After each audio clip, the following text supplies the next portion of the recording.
Keberadaan organisasi-organisasi Islam di Indonesia banyak melahirkan tokoh-tokoh yang dihormati, dicintai, dan dikenang umat.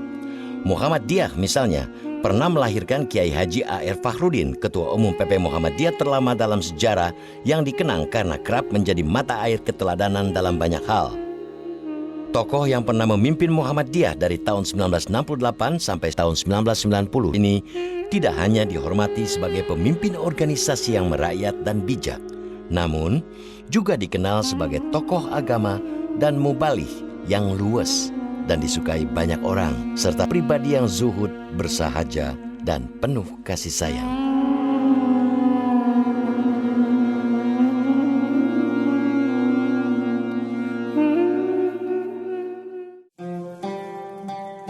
Kiai Haji A.R. Fakhrudin atau Abdul Rozak Fakhrudin lahir di Paku Alaman, Yogyakarta pada 14 Februari 1916. Ayahnya, Kiai Haji Fakhrudin adalah seorang penghulu di Paku Alaman, sedangkan ibunya, Siti Maimunah atau Nyai Fakhrudin adalah anak seorang penghulu Paku Alaman.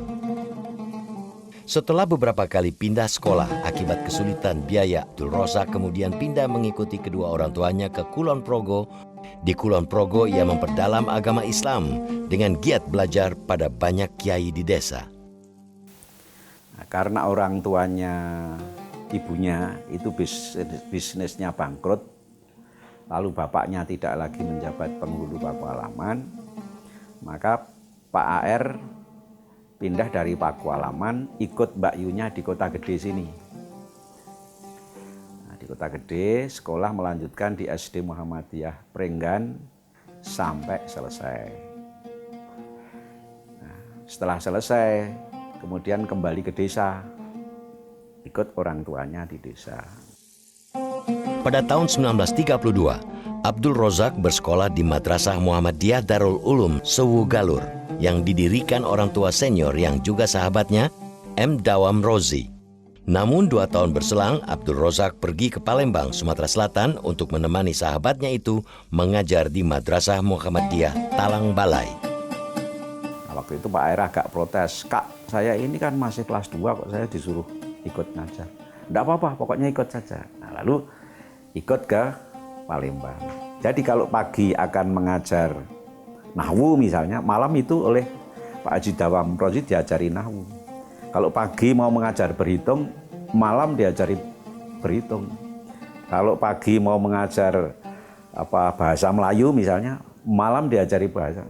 Itu berjalan sampai 6 bulan. Tapi kemudian Pak Dawam Rozi tidak kerasan, tidak betah. Nah, lalu Pak Dawam Rozi pulang, Pak A.R. ditinggal di sana. Karena Pak A.R. itu jadi guru, kan guru itu harus memberikan ilmu yang banyak. Jadi akhirnya belajar sendiri, otodikdak. Dia cari buku, kalau enggak punya bukunya dia ke Palembang beli buku. Gajinya Pak A.R. waktu itu habis untuk beli buku saja. Setelah 10 tahun mengajar berpindah-pindah di daerah Sumatera Selatan, pada tahun 1944, A.R. Fakhrudin yang telah menikah kembali ke Kulon Progo. Ia mengajar di Darul Ulum dan menjadi pengurus Muhammadiyah Sewu Galur. Jadi Pak A.R. di sini itu kira-kira mulai tahun 46. Karena saya lahir di sana itu tahun 48, 46 masih di sana. Nah, ini lalu, di sini dulu rumahnya kan tidak sebesar ini. Pada tahun 1950, ketika menjabat pegawai Jawatan Agama Provinsi DIY, A.R. Fakhrudin menyewa sebuah rumah di kawasan Kauman, Yogyakarta. Meski tinggal di sebuah rumah di gang sempit, tidak jarang ada tokoh nasional mengunjunginya untuk berdiskusi atau sekedar bertemu. Pada masa ini, A.R. Fakhrudin telah menjelma menjadi kiai muda yang kerap diundang memberi ceramah oleh berbagai kalangan. Saya rasa dia beragama secara otentik. Dia memahami Islam itu mengandung nilai universal.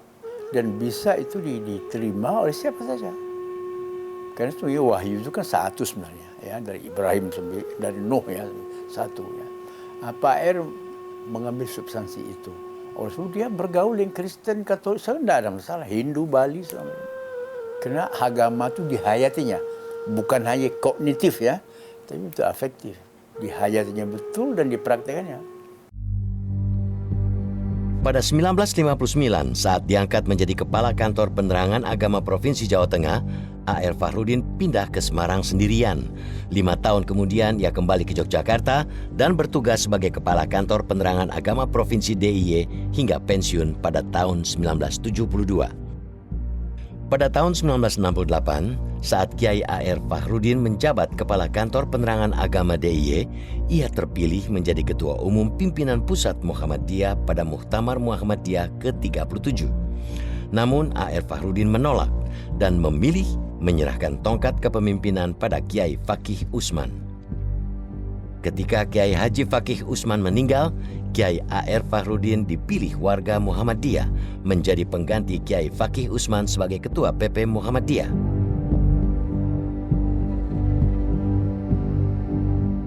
Banyak orang yang sangat tertarik kepada Pak A.R. Lalu mau membangunkan rumah karena Pak A.R. Tidak mau dia. Setelah terpilih menjadi Ketua Umum PP Muhammadiyah sesuai keputusan Sidang Tanwir di Ponorogo tahun 1969, Pak A.R. menempati rumah di Jalan Cikditiro nomor 19A, Yogyakarta yang dipinjamkan PP Muhammadiyah. Selain sebagai tempat tinggal keluarganya, Pak A.R. kemudian juga menyewakan beberapa ruangan kosong rumah ini sebagai kos-kosan mahasiswa.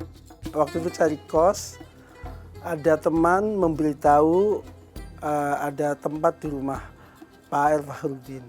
Saya waktu itu sama sekali nggak tahu siapa Pak A.R. Karena saya kan orang yang lahir dari kalangan NU Klutuk dari Cirebon. Jadi nggak tahu apa-apa siapa itu Pak A.R. Jadi saya kos saja gitu.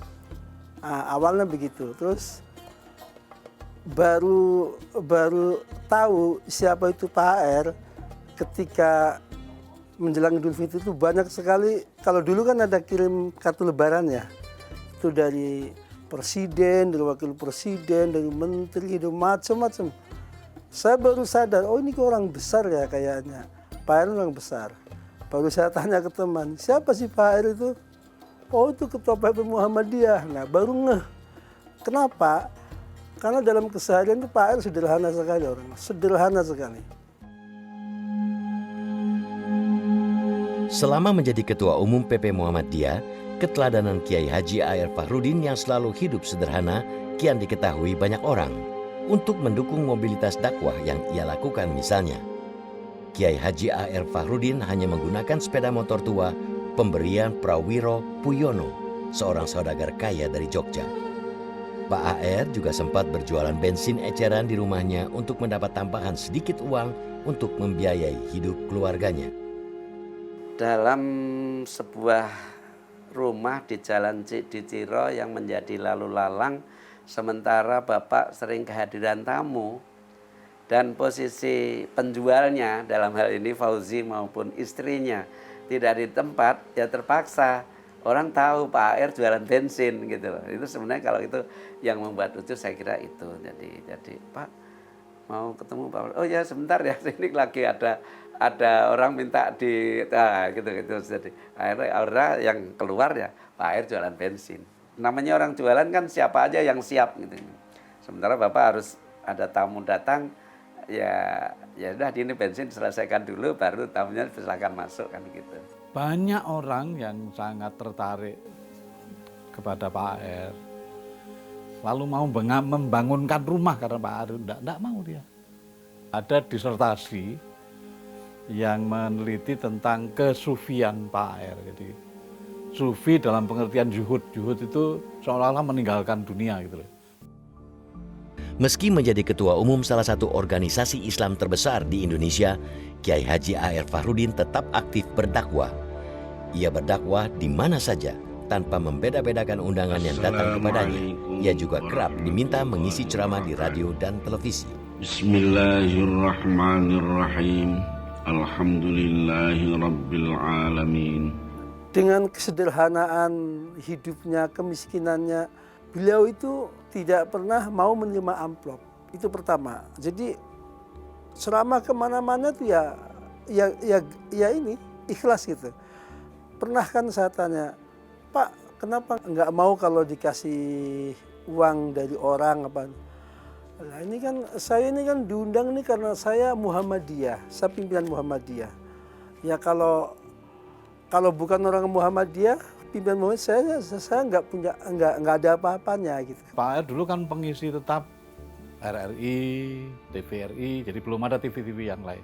Yang suka nonton itu justru orang-orang agama lain, Kristen, Chinese gitu.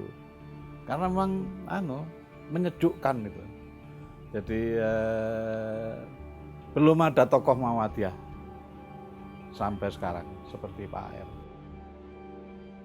Selama memimpin Muhammadiyah, Kiai Haji A.R. Fahrudin dikenal sebagai pribadi yang luwes.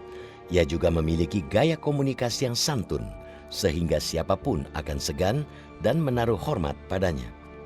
Pak A.R. misalnya dikenal cukup dekat dengan Presiden Soeharto.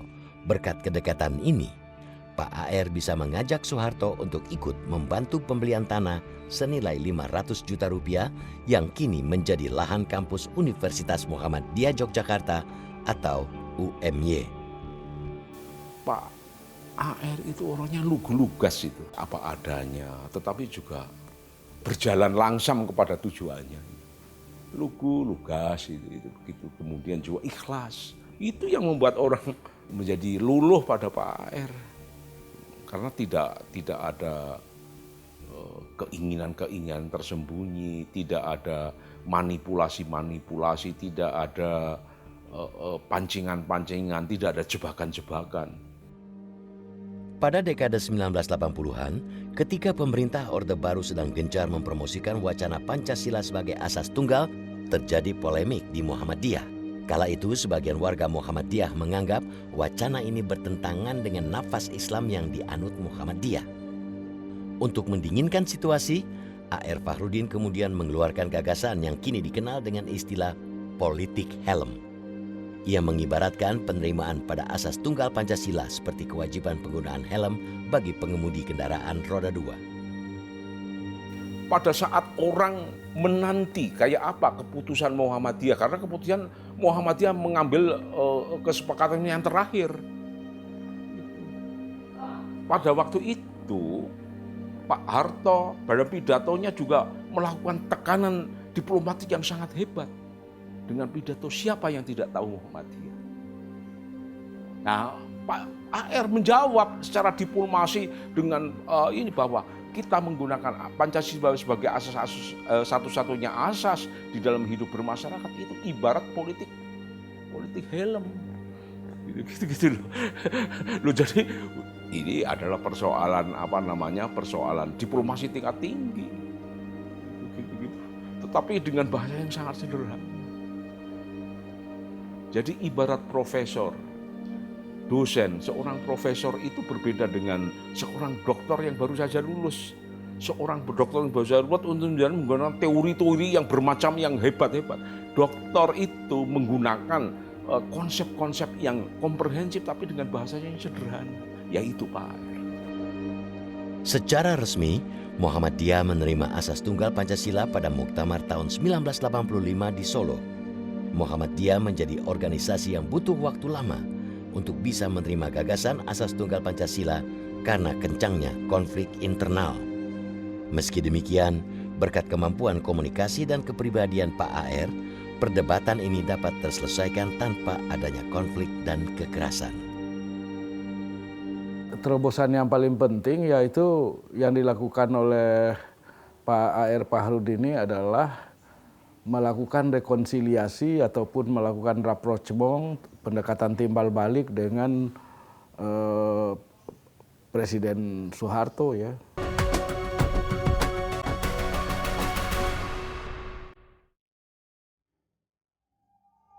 Setelah 22 tahun menjabat, pada Muktamar ke-42 tahun 1990 di Yogyakarta, Kiai Haji A.R. Fahrudin menolak dicalonkan kembali sebagai Ketua Umum PP Muhammadiyah. Selain karena kondisi fisiknya yang kian melemah, Pak HR menilai sudah ada figur lain yang siap memimpin Muhammadiyah, yakni Kiai Haji Azhar Bashir. Meski menjadi pemimpin terlama dalam sejarah Muhammadiyah, bahkan lebih lama dari Kiai Haji Ahmad Dahlan yang merupakan pendiri Muhammadiyah, banyak kalangan berpendapat sosok Kiai Haji A.R. Fakhruddin memang tepat menjadi pemimpin Muhammadiyah pada masa pemerintahan Orde Baru. Pilihan umat begitu dan juga situasi politik memang memerlukan orang seperti dia. Itu zaman Orde Baru ya. Itu. Dia punya prinsip, tapi dia menjaga komunikasi dengan Pak Harto. Itu dan komunikasi kalau itu biasanya dalam bahasa Jawa halus. Pak Harto tuh tidak pernah marah kepada Pak R. Karena memang tidak ada sisi yang patut dimarahi. Ditawari segala macam dia tidak mau. Mobil apa semua dia tidak mau. Walaupun anaknya mungkin protes ya. Itu. Mungkin Sukuri sudah ceritakan itu. Ya. Jadi memang ini memang fenomenal Pak R. Terobosan yang paling penting yaitu yang dilakukan oleh Pak A.R. Fakhruddin ini adalah melakukan rekonsiliasi ataupun melakukan rapprochement, pendekatan timbal balik dengan Presiden Soeharto ya. Karena masa-masa beliau ini masa yang kalau menurut kajian Indonesianis, orang-orang yang meneliti Indonesia atau bahkan juga sebagian orang Islam, masa-masa tahun 70, tahun 80 itu masa yang dianggap sebagai masa di mana Presiden Soeharto itu tidak menunjukkan sikap bersahabat gitu kepada kaum muslimin. Pada dekade tahun 1990-an, Kiai Haji A.R. Fakhruddin pernah beberapa kali menanyakan keinginan Presiden Soeharto untuk mundur dari jabatannya yang telah diembannya selama puluhan tahun. Meski pertanyaan tersebut tergolong tabu saat itu, berkat gaya komunikasinya yang khas, penguasa Orde Baru ini tidak sedikit pun tersinggung. Tak hanya sekali, pada kesempatan bersilaturahmi pada 1992, ia kembali menyarankan Presiden Soeharto untuk mundur. Kalau menyampaikan kritik pun Pak R juga hati-hati dan pakai bahasa Jawa. Misalnya tahun 87, Pak R itu pernah mengajak Pak Harto mundur. 87, Pak R bilang pakai bahasa Jawa, Pak Harto mangke tahun sangang dosa insya Allah kula sampun kandel, sampun lengser. Artinya nanti tahun 90 saya akan mundur. Apa Pak Harto juga tidak menyiapkan kadernya pada tahun 87 nanti bisa ada kadernya yang lain. Waktu itu Pak Harto bilang, wah kalau tesih pun gondeli, masih digondeli gitu. Masih tidak boleh. Ya tidak apa-apa. Nah, ketika keluar dari ruangan Pak Harto ditanya wartawan apa? Oh, ya enggak, saya cuma silaturahim saja. Kritik atau saran Pak AR pada Pak Harto yang mundur tadi tidak dikemukakan kepada wartawan. Tapi kalau dikemukakan wartawan pasti Pak Harto tersinggung. Nah itu. Tahun 92 itu diulangi oleh Pak AR. Kan 92 pemilu itu kan pergantian presiden lagi. Pak AR bilang sama Pak Harto, Pak Harto, saya sekarang sudah mundur, tidak jadi ketua PP lagi. Apa Bapak tidak lengser, tidak menyerahkan kepada kadernya yang muda? Nah, Pak Harto jawabannya sama. Wah, saya masih digondeli. Nah, itu kira-kira seperti itu. Jadi kritik-kritik yang lain juga Pak R itu menyampaikan seperti itu.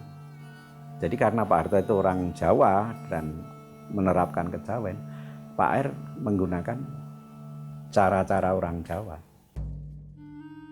Setelah tidak lagi duduk di kursi Ketua Umum PP Muhammadiyah, Kiai Haji A.R. Fakhruddin masih menjadi salah satu dari 13 anggota PP Muhammadiyah. Ia masih aktif berdakwah ke kampung-kampung dan dalam berbagai amal usaha Muhammadiyah. Pak A.R. juga menjawab pertanyaan dari masyarakat melalui rubrik Pak A.R. menjawab di Koran Kedaulatan Rakyat. Tingkat humornya kan tinggi sekali. Coba contohnya begini. Saya kan biasa dengan dia humornya. Dia kan masih merokok tuh. Saya bilang, Pak R kok suka merokok? kok banyak merokok sama dia? Jawabnya sederhana dia. Kan yang satu-satu kok katanya. Kan masa masuk rokok sembeli banyak tak? Lucu itu. Jadi memasuk rokok hanya satu bungkus tak? Dia bilang jawabnya begitu kan. Tapi kita bukan jawaban, tetapi kita puas gitu loh.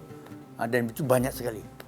Umpamanya ada orang bertanya kepada dia, bagaimana Bapak daging bekicot itu ya?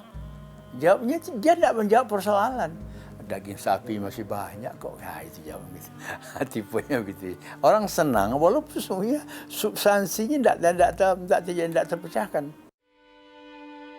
Pada 1988, kondisi kesehatan Pak AR mulai menurun. Ia belakangan diketahui menderita vertigo dan harus menjalani pengobatan di Yogyakarta dan Jakarta. Atas fasilitas dari Soeharto, ia juga sempat menjalani pengobatan di Australia. Pada tanggal 17 Maret 1995, setelah beberapa bulan sebelumnya kondisi kesehatannya terus memburuk, Kiai Haji Abdul Razak Fakhruddin meninggal dunia. Atas inisiatif Presiden Soeharto, jenazahnya kemudian diterbangkan dengan pesawat TNI Angkatan Udara. Jenazah Kiai yang merakyat ini selanjutnya disolatkan di Masjid Besar Kauman untuk kemudian dimakamkan di Karangkajen, satu tempat dengan makam Kiai Dahlan, pendiri Muhammadiyah. Itu disolatkan dulu di Masjid Istiqlal. Terus dari Istiqlal terus dibawa ke bandara, ke Halim. Itu juga dikawal oleh koridor militer itu. Sehingga orang pada tanya di jalan itu, ada apa ini Pak? Misalnya ada yang bilang itu gurunya Pak Harto. Dari riwayat perjalanan hidup Kiai Haji A.R. Fakhruddin yang penuh perjuangan dan pengabdian, serta pada sosok pribadinya yang sederhana, humoris dan ramah, kita bisa menemukan banyak warisan keteladanan. Keteladanan yang sudah sepantasnya selalu kita hidupkan untuk menjalani dan mengupayakan kehidupan bersama dalam kedamaian dan limpahan rahmat Allah yang Maha Kuasa.